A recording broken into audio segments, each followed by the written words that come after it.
Hey guys, if you like the contents, make sure to hit the subscribe and turn the notification bell on and select all and hit that save to receive daily updated videos. Thank you very much and enjoy the content. Yo guys, welcome back to Team Assassination. How's everybody doing today? And a merry late Christmas. Hope everyone had got the present that you received. And I received mine as well. I got FASHA. One of my most anticipated mage of all time, I gotta say, because last time when I played her in advanced server, I liked her mechanic a lot, but I didn't know how would I feel about her ultimate, like, cause it's about her kit. She doesn't really have a lot of quad control. Her mobility is mediocre, because I mean she has quite a bit of mobility if she's not getting ganked, right? If she's getting CC'd, then she doesn't really have any getaway skills. Not like Kagura, who can get away from CCs. This hero cannot. You can gank really fast due to your first ability, where you can walk through terrain, whatever you want to call it. But yeah, you know, now I finally got to play her in normal server. I'm just super excited, and sure enough, I'm the first time brought to you a FASHA Mythical Glory ranked gameplay. Mythical Glory. And then you may wonder how to play FASHA in Mythical Glory, right? There are not too many FASHA ranked gameplay yet on on YouTube. You probably watch a lot of casual games, so 1v5 bot gameplay. But you know, how do you play FASHA in ranked? After playing her for multiple games, I realized that this hero has to be teamed up with the right teammate, and there are a lot of heroes that she's really afraid of.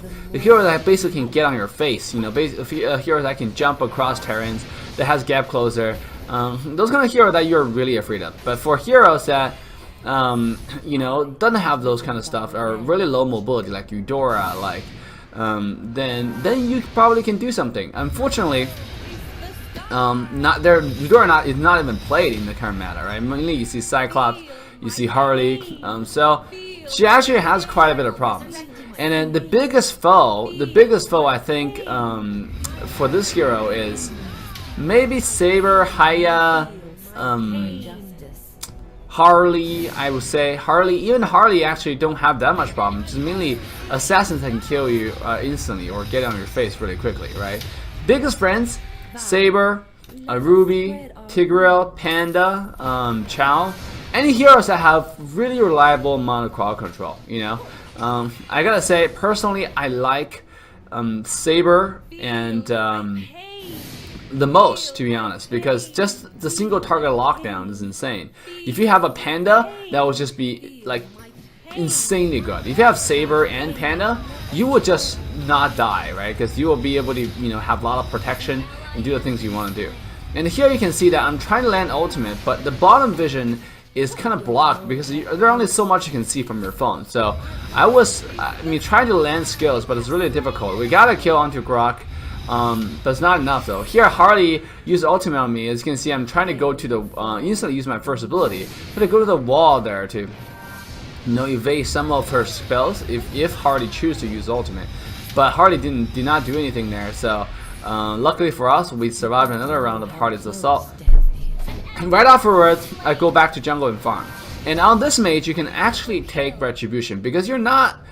You know what I don't understand about this hero is her kit doesn't really synergize that much. You know, her passive is a great kit, the great skill that synergizes with her ultimate, because your passive actually goes all the way to the target that your furthest ultimate can reach. So it's really good. So if it lands slow, you can land your ultimate better.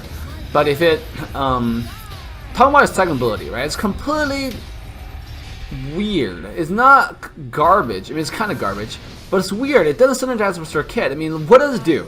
It does damage. It's not even like instant damage. It's not even a long razor that reach all the way to the radius of your ult. It doesn't. It's a really short radius second ability that does mediocre amount of damage. Not even impressive amount of damage. So I gotta say, I think it's weird. You know, think about it. By the way, if you don't know, you can actually cast your second ability when you're casting your ult. Now, with that being said, it will make more sense if your second ability reached a lot further. You know, it reached quite far, but not as far as your ultimate would. You know, I would love for the ultimate to reach as far as your ultimate would do, and then That would just be so much better, right? Here I see Grok coming at me. I instantly use my first ability, jumped away, and this guy tried to kill me though. I use my ultimate, and then sure enough, we're gonna get another kill onto this Argus. Just make sure your kit mainly relies on your first ultimate, your first skill and ultimate. Your second ability literally useless. All right, I mean like it's good, early on when you have no ultimate when you try to wave clear. But because how short your cooldown is for your ultimate and how much damage it can do if you just keep on stacking them, there's no point on using your second ability. Why would you walk in melee range and try to use your second ability when you can stay far away under your freaking tower, have a protection of the tower, and just cast your ult to clean wave? Right? There's no point on using your second ability. The second ability is literally only useful before level 4. Okay? After level 4, you shouldn't be casting at all. And here, I getting a safe position. I noticed Team 5 breaking up. I instantly start casting my ultimate. Just do that over and over and over again. It's hard to land, I gotta say. It's harder, in my opinion, to land than Yi Sun-shin's ultimate. When you cast Yi Sun-shin's ultimate, it come down right away. And it's a huge radius, so it's really hard to dodge. I would expect, to be honest, for Mobile Legends to buff this hero and maybe buff the radius a little bit, so it's easier to land. Because right now, I can guarantee you guys, unless there's just some CC right on the top of the hero, it's impossible for the landing the skill. So literally impossible. I mean, like if the hero is moving, you gotta be retarded for that skill to land to. Not retarded, but you gotta be like pinned to a corner or something for that skill to land on top of your head. So personally, right now, I don't really see the good mechanic of the hero. And here I see Sushi still staying on the tower recalling. I instantly use my ultimate, and sure enough, because it's slow, we're able to pick up easy to kill Sushi. He used ultimate there, which is kind of pointless, not gonna do anything. So as you can see, I actually wanted to max my first, but I accidentally clicked on the second. What I do recommend, because how you see how here right now I'm maxing my second ability, and you can see how garbage it is, right? It's not really doing extra damage, even on the turtle, on the river crab. It's not doing that much at all. So I personally don't like it. What I recommend is max your first, instead of your second, because it does give you increased magic damage. And here, I don't know if it's a bug or not, but it somehow allows you to double tap the bird. And because it allows me to double tap the bird, I instantly can't jump out of it. And here, Harley, I saw him try to clean the way on the tower, and sure enough, we're gonna give him a surprise ult on top of his head and get an easy kill over there, right? But you can see that with the help of your passive, whenever your bird is ready, that's when you want to strike your ultimate. Because if your bird lands slow on the enemy hero, and it's much easier for you to set up your ult. It's much easier. All right. So just a quick, not warning, but suggestion that try to fight when your passive is ready. And it doesn't take long. It's 10 seconds. Every 10 seconds, literally, for your ultimate to get ready, right? So you can see here, we can take the buff wherever safely if we have a little front line stay in the front. And obviously, Fanny can get away from many situations really easily. So, sure enough, we're gonna take their buff without, without this Argus even think about getting close to me, right? So here, I want to take the river crab and getting a good position. I'm just waiting for my ultimate. I'm not planning to use my second ability at all.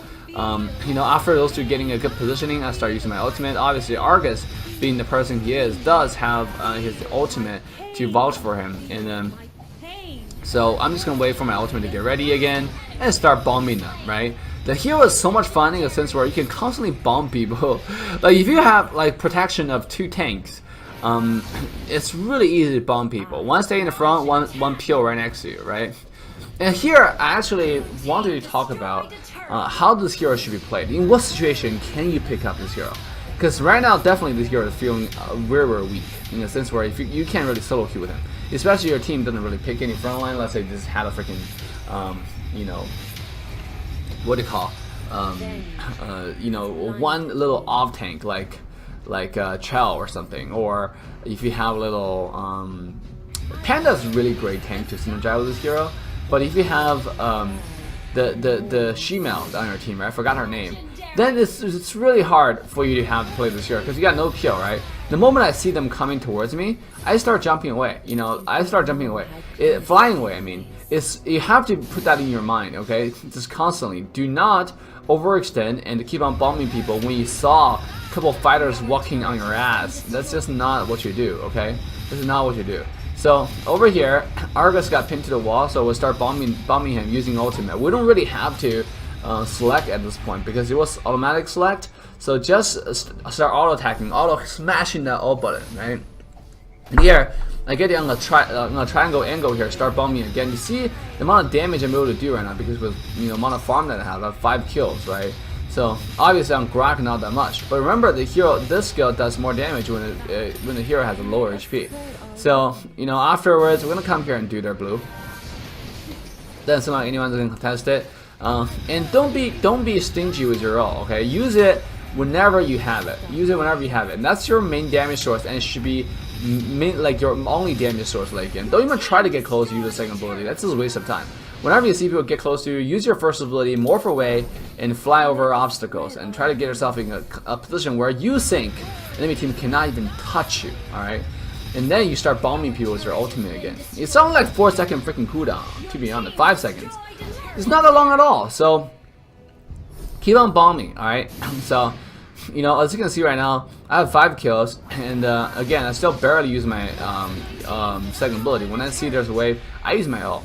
I see their fight going on top, and it looks like Fanny is holding her own. So we instantly come here to support, and he does have immortality, right?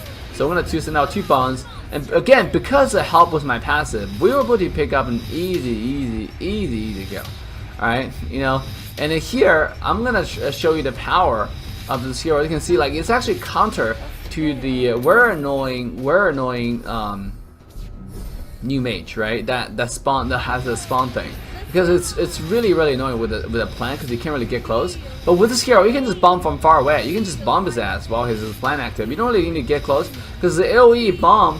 As you can see right now, I'm staying on the outside of the turret and just constantly using ultimate to bomb people, and they can't do much at all. Like we just got a free tower because they can't defend it. They're too afraid to do anything. Like at this point, I'm just bombing to zone their entire backline off while we're killing this Argus. And look, like they're so afraid to come forward. In fact, their mage overextended just by a tiny bit, and we're able to pick up our kill with our ultimate at a super far range without worrying about taking damage at all, right?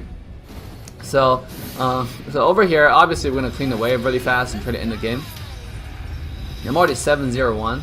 So guys, when you play, if you want to play FASHA, try to play in a team setting with 2 tanks. Mean one off tank, one tank, or you can play even the Saber to peel free if you want. But Saber is one of FASHA's best friend. Okay, so make sure if you want to play FASHA, have those kind of setup. If your team doesn't have that kind of setup, if your team even have solo queue and then you have that setup, that's when you pick FASHA. Alright, if you pick FASHA randomly, I can almost guarantee you're gonna get punished because you don't have any call control, you don't have that much damage, your damage is not like consistent because it's not gonna land every single ult. So just overall really interesting hero. And then here unfortunately we're not able to pick up kill onto GRATIS. It is pretty tanky. So we did get this immortality though. So afterwards, we're gonna fly with the team.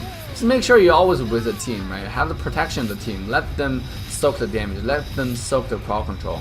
And you just stay in the back and be annoying as you possibly humanly can to the enemy team. So they were like, oh my god, what can we do from this? There's so many bombs and they just can't go close to you. And if they walk close to you, they're gonna get punished by your teammates. And you can see right now, top wave was pushed, and icon bottom pushed away with Panda here. I actually misclicked, but it's alright. Like I said, they're super short cooldown, and that will be the game. So let me know, guys, in the comment section of what you guys think about FASHA. Have you played her in your normal server? What do you think? Do you think what I said makes sense? Again, your overall friends are Panda, Saber, Chow, people that can give you crawl control, hard crawl control. All right, and that can stick to you. And your enemies, obviously here like Natalia, for example, heroes you can't even see who can just 3-shot you if you're using your ult like that. Because obviously saw where Saber, your enemies are Saber, Natalia, Hayabusa, you know, maybe Harley, so many counters actually. Just that's why I need a lot of peel. All right, the best peel come from Saber and Panda. So with that, guys, definitely hit like and subscribe, turn the notification bell on to join Team Assassination. This is Assassin Dave signing off. See you guys next time. Bye now.